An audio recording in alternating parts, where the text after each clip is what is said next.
बिस्मिल्लाहिर्रहमानिर्रहीम। 8 मार्च को औरत मार्च पिछले साल में भी हुआ और कतबों पर लिखा हुआ जो एक जुमला बहुत मशहूर हुआ वो ये था कि मेरा जिस्म मेरी मर्ज़ी।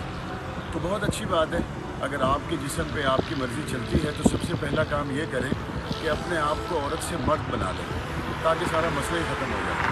और दूसरी बात ये है कि अगर आपके जिस्म पे आपकी मर्ज़ी है तो ज़रा सर के बालों से लेके पाँव के नाखून तक थोड़ा सोचें तो सही, आपकी मर्ज़ी से क्या आपके बाल हैं?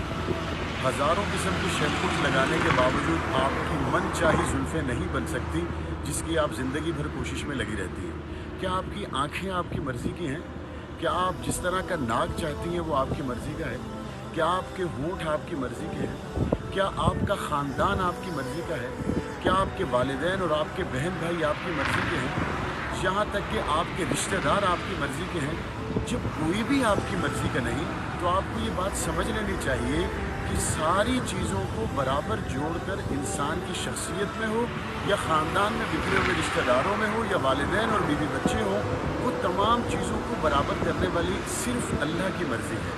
तो जब हर जगह पे रिश्तेदारों में, वालिदैन में, बहनों में, भाइयों में, हत्ता कि अपनी शख्सियत में अल्लाह की मर्ज़ी है, अपनी मर्ज़ी नहीं है, तो मेरी बहन अपने जिस्म पर भी फिर अल्लाह ही की मर्ज़ी को नाफिज करें, किसी बैरूनी एजेंडे की मर्ज़ी को अपने ऊपर नाफिज ना करें।